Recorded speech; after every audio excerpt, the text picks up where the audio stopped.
Fala galera, Matheus Starling e Daniel Figueiredo para o canal da Starling Academy of Music, nossa escola de música presencial no Rio de Janeiro, para crianças, adultos, adolescentes e todos os seres humanos da face da Terra, e a escola virtual para todo o mundo.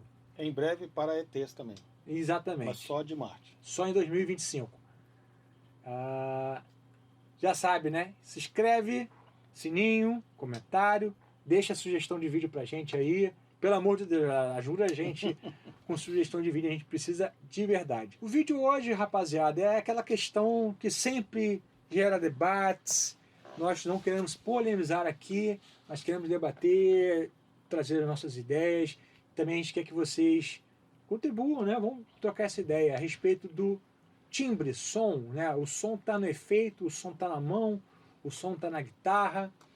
E eu vou começar até aqui falando uma frase que um colega nosso fala, o Ricardo Marins, de que o guitarrista ele é o maior setup de efeito em si mesmo, né?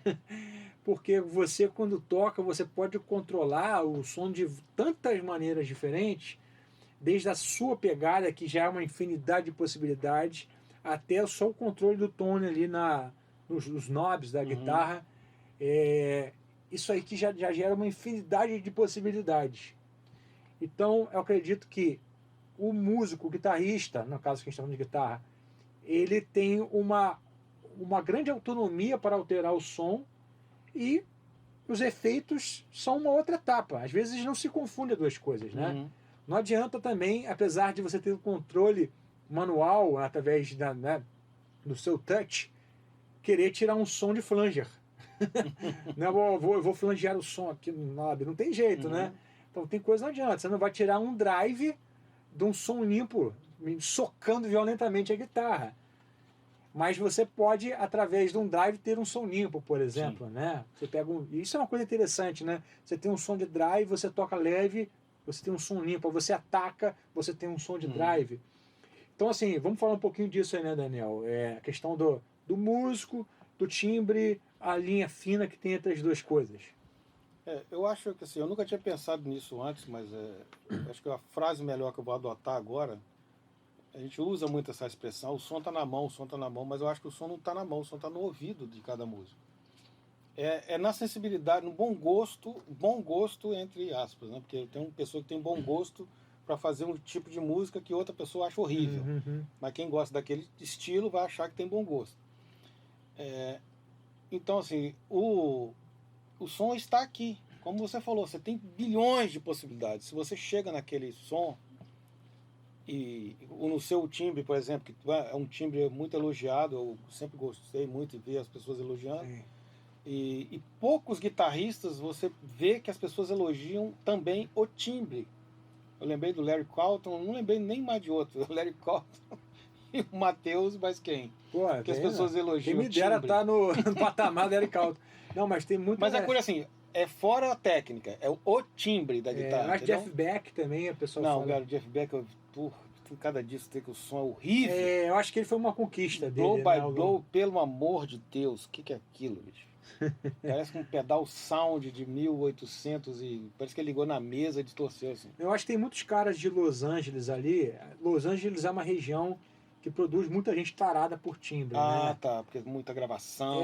Você vê Michael Landau, Paul Jackson Jr., tem muito especialista, né, cara? Tem o cara do Toto também. O Steve Lukather. Nossa, se a gente for parar pra pensar ali, só na região de Los Angeles você vai ver... É porque quando a gente fala às vezes assim, poxa, o cara tira um som lindo.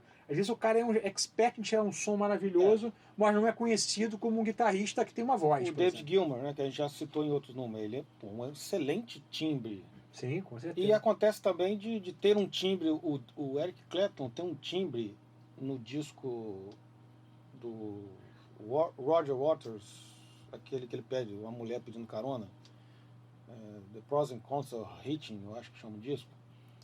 É um dos melhores sons de guitarra, principalmente de guitarra de Telecaster, de Stratocaster, que eu já vi na minha vida. É um som absurdo. Eu nem sou muito chegado no Eric Clapton, assim, não sou... Respeito ele lá, mas não sou...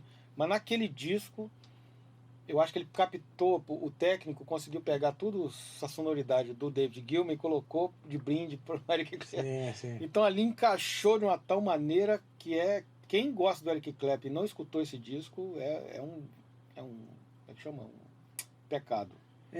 Porque também tem o seguinte, tem muita gente, às vezes, que é especialista em timbrar bem, que tá atrás, né? Tá só gravando no estúdio, ou é um sideman, que às vezes o cara nem ganha notoriedade, porque a gente já falou sobre isso em outros vídeos. Você pega tanto o Steve Lukather, Michael Landau, Paul Jackson Jr., foram caras assim, que eles se preocuparam ao longo da carreira dele de gravar com outros músicos, mas de ter uma produção independente. Uhum. Então, assim, eles acabaram muito mais ganhando notoriedade pela produção independente dele, pelo disco solo, do que por acompanhar, né? O Hired Guns, a gente estava falando naquele vídeo, né? Eu acho que no Brasil é a mesma coisa. Você pega até tem o Duda Andrade, né? Que tem um curso de setup de efeitos na plataforma virtual. Ele é um especialista em som, em timbre. Tá sempre gravando. A vida dele é gravando no estúdio. Às vezes não tem nenhum CD solo. Sim. Então, assim, a galera não necessariamente vai conhecê-lo pela produção solo dele, mas a gente tem muita gente com som bom aqui no Brasil, guitarrista, o próprio Ricardo Marins é conhecido. Ricardo Silveira também. Ricardo Silveira, a gente pega o André Nieri, Matheus Assato. Cara, eu não gosto de citar nome porque a gente acaba esquecendo de pessoas que a gente teria que falar e não fala, né? Mas aí vocês nos ajudam, citam lá. Esqueceram de não sei quem. Tem muita gente com som bonito, né? Mas aí a gente vai voltar naquilo ali que eu acho que eu meio que te cortei, né? A gente pega, por exemplo, um Matheus Assato e tem a produção independente dele. Não é só o som tipo bonito, ele tá sempre produzindo nas peças dele, que até o John Mayer falou que o palco do Matheus Assato é o Instagram. Sim. Ele ganhou notoriedade ali com vídeos de 1 minuto. Uhum. Às vezes as pessoas criticam muito, pô, o cara não tem um álbum solo, bicho, como que eu vou analisar a obra dele? Realmente, ele não tem um álbum solo, mas ele acabou gravando um álbum singles, né? Se você juntar todos os singles dele, talvez dê um álbum solo, né? Eu nem Só que são produções pequenas, né? Eu sabia porque eu tive uma ideia de fazer uma banda uma vez, quando o Instagram tinha alguns segundos de vídeo. 15, só, né? 15 segundos. 15. Eu queria fazer uma banda para fazer só música de 15 segundos. É. Acabei não fazendo, mas depois esticou o tamanho do vídeo, né? Que era previsível. Uhum. Mas eu achei engraçado, eu achei curioso ele ter essa característica que teve, né, alguém que pegou esse... Foi interessante, cara, porque ele surgiu exatamente nessa mudança. E ele surfou muito nisso, né? É um garoto que é extremamente musical, talentoso, competente e foi um dos primeiros a usar as mídias sociais para... E já se encaixou nesse no formato padrão, dela, né? É engraçado que no Brasil, o primeiro cara a usar YouTube com qualidade foi o Gustavo Guerra. Até mandar um abraço pro Gustavo Guerra aí. Ele lá atrás já estava produzindo vídeo com câmera profissional no estúdio, né? O pai dele, né? Era o Bob, né? Ajudava ele nisso. E, pô, a galera não tinha telefone celular que filmava em 1080, né? O cara já estava usando, tanto que ele surgiu exatamente nesse boom. Isso é interessante nas pessoas que conseguem surfar no início, né? Que o pioneirismo é importante, né? Você paga um preço alto, às vezes, né? Porque você vai desvendando, é tipo o bandeirante que vai abrindo estrada, né? Sim, Sofre mais, mas você tem essa vantagem também de se destacar por ser pioneiro.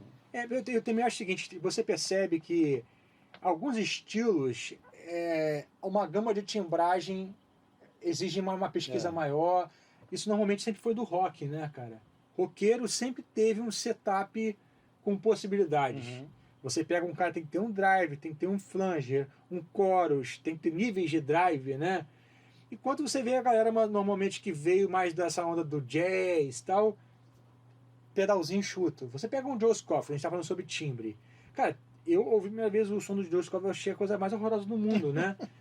Do timbre feio, maneira de tocar feia, sabe? Eu achava tudo horroroso. E depois se tornou o cara que eu mais gostava, Caramba. né? Até o timbre, aquele som meio estalado, parece que tá o drive mal utilizado, é uma característica do som. Isso é uma coisa engraçada, às vezes uma coisa que incomoda vira uma característica, né, cara? Tá a subjetividade da arte. Eu né? lembrei de um cara que tem timbres, tradicionalmente timbre ruim, que eu gosto, já tive disco solo dele, que é o Steve Howe, do Yes. Ah, sim, sim. É Steve Howe, deu um sim, branco sim. até agora. Tem um disco dele muito legal que você abre a capa assim. Na minha época tinha capa de disco, um negócio desse tamanho. Vinil, não sei se você sabe já.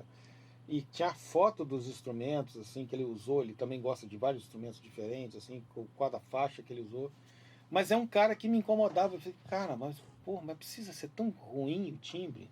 Que negócio anasalado, Sim, tá sim. meio drive descompensado. Mas o cara toca muito, tem uma musicalidade impressionante que às vezes consegue sobrepor aquele timbre ruim e acaba sendo Sim. essa característica que você vai entubando Sim, sim. e vamos em frente. Mas uma coisa que eu me deparei na minha vida, que eu achei muito curiosa também, é que eu tive uma vez trocando de banda assim, com um outro guitarrista, que eu chamei de... Eu era músico de reação e ele era músico de ação. Ele tocava o que tinha que ser tocado. Não importava se a guitarra estava desligada, se o alto-falante estava rachado, se o som estava horrível. Sim. E eu, ao contrário, eu tinha completa influência se o som estava vindo bem. Se o som não estava chegando bem para mim, eu não conseguia tocar direito. Quer dizer, eu ficava admirado, porque, pô, esse cara é para tocar onde eu toco, no lugar que não tem retorno direito, Sim, o amplificador um dia tá bom, outro dia não tá bom, outro dia tá sem pedal. Então ele tinha a vantagem dele, só que o seguinte, cara, o som dele saía cada dia de um jeito, porque ele não tinha. Eu achava curioso, se não tinha a menor preocupação. Falei, eu tenho que fazer essa nota aqui nesse momento. O que está saindo? Está distorcendo? Se não está? Está horrível? Está mais agudo, mais grave? Isso não é como se não fosse o departamento. Sim, Isso não é sim. meu departamento. Então, ao mesmo tempo que eu ficava assustado, eu falei, cara, você tem que ter um timbre, tem que ter... E outra coisa curiosa também, ele foi usar meu equipamento, né, a gente trocou de equipamento e eu senti que eu usava a distorção muito baixo, o timbre de distorção muito baixinho, que eu gostava de harmônico, gostava não sei o quê, e eu usava o som limpo muito alto, porque eu tocava o som limpo com a paletada muito baixinha.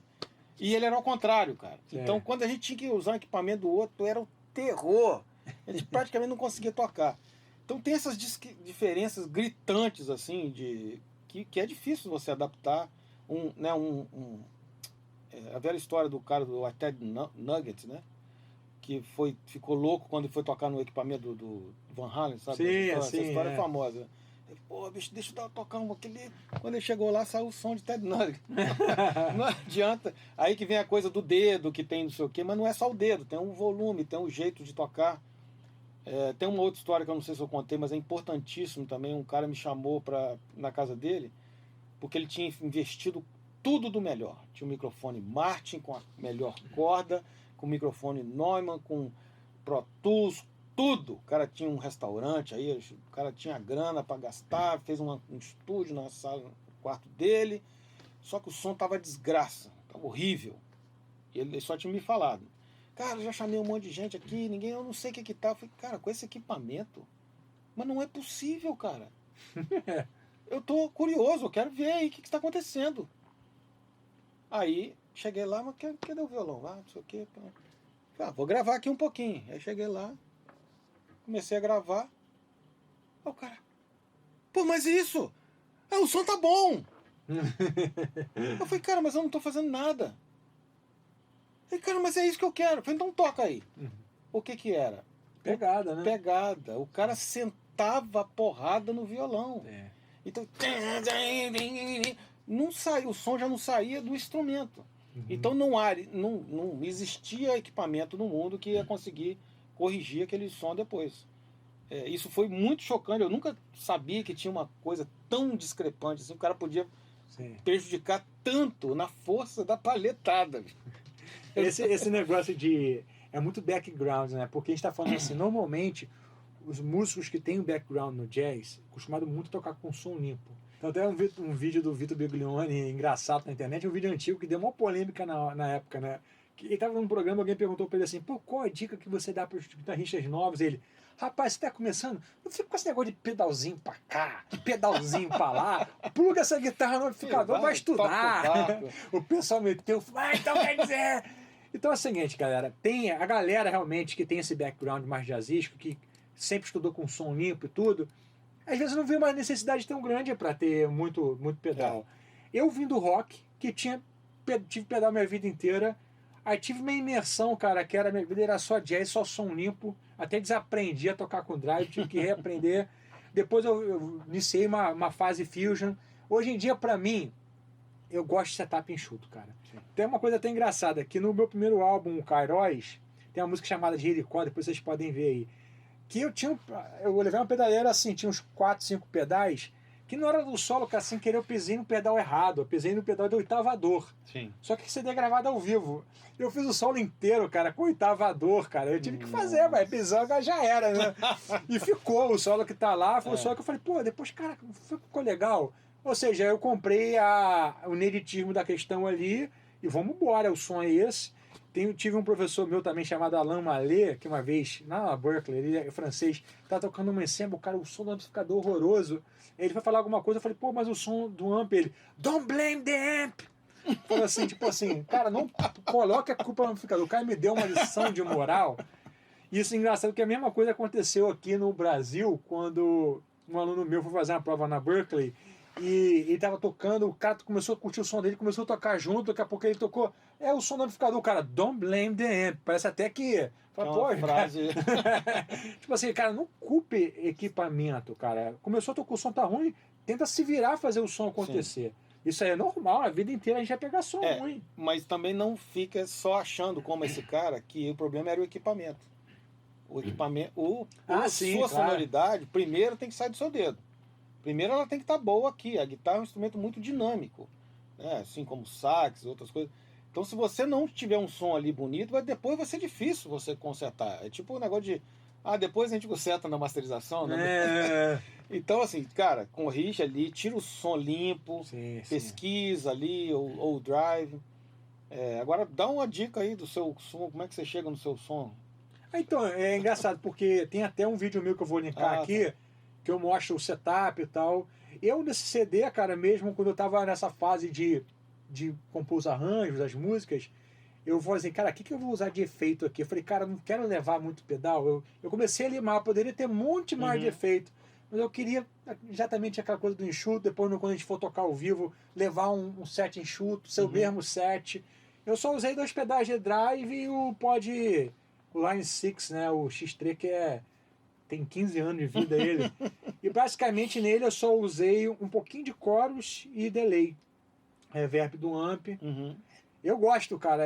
Até o Steve Vai tem uma frase dele que ficou famosa, até a gente coloca essa tirinha lá no Instagram da Starling, de que ele falou assim, que ao longo dos anos ele começou a apreciar mais ligar a guitarra direto no amp e tirar assim, um som limpo do amp, um som drive do amp, de nem usar um delay, só usar um pouco de reverb. Eu tô 100% assim, cara, já tem uns anos que eu tô nessa fase de enxuto, não tenho muita nem paciência, para ser sincero, ficar muito explorando sons novos. E nos meus CDs anteriores eu usei filtro, usei oitavador e outras cositas mais, né? E eu tô numa fase que eu tô sem paciência, assim. Eu lembrei de um caso muito doido, me deu até vontade de escutar esse solo de novo. Com esse problema, eu precisava gravar um solo de guitarra e a guitarra estava com corda velha, não estava afinando. Eu acho que estava um problema algum problema no braço inteiro, alguma doideira que estava lá, estava horrível. E não tinha Melodyne na época. Aí eu tinha comprado um pedal que tinha um M. Um M que... Sim. Cara, aí eu falei, cara, eu vou usar este efeito para compensar o problema que eu tô. Foi uma boa solução. E fiquei ali, cara, aí acabou que esse tipo de coisa, né?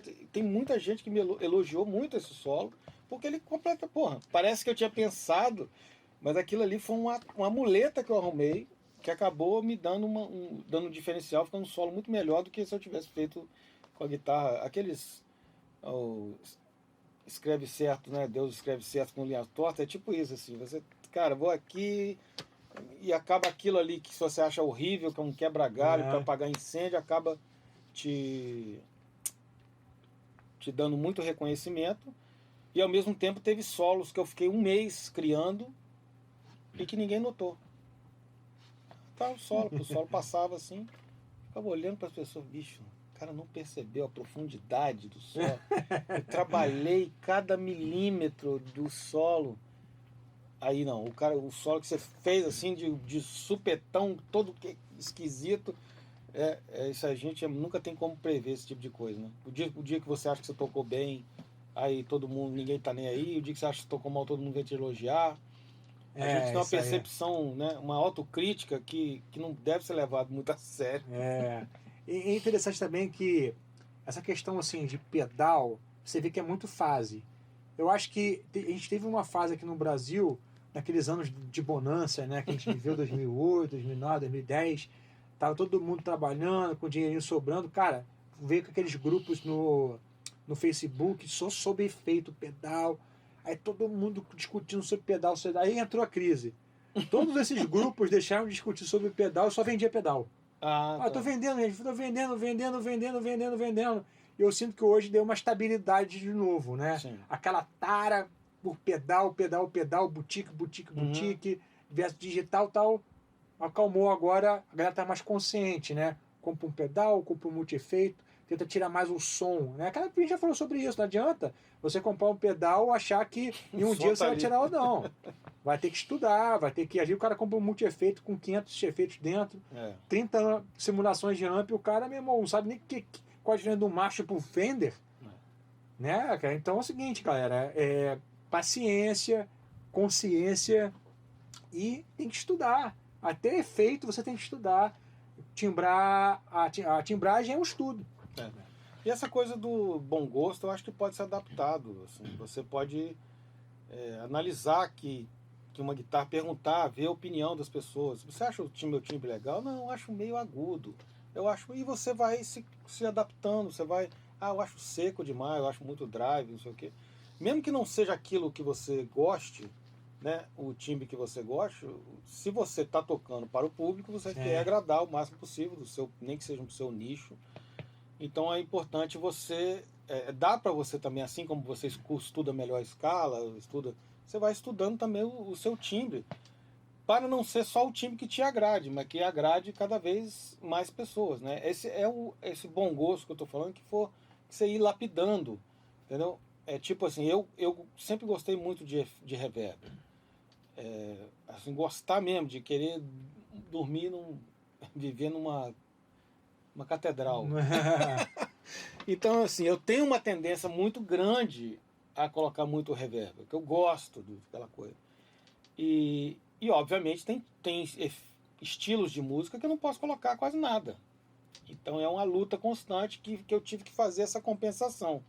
O meu gosto bom para mim não é o gosto de algum certo estilo musical. Nesse estilo musical, eu tenho que deixar meu gosto de lado e tem que ali, senão eu vou Você viu o estragar. cliente, você viu o cliente. Há uma longa história nessa história aí de reverb, porque existem grandes sucessos com os reverbs monstruosos, que até eu teria vergonha de colocar, mas eu entendo que na dosagem, entendeu? Eu tenho uma dosagem acima do normal. Eu tenho um gosto maior, que eu tenho que ficar me controlando. Isso é curioso também, de repente você tem uma coisa que você também sentiu que um drive a mais, alguma coisa assim, que você tem que ficar, não, pra cá não vou me agradar tanto, mas eu vou agradar mais pessoas, né? É muito doido. Muito louco. Então é isso aí, galera. A opinião de vocês é sempre importante. Deus abençoe.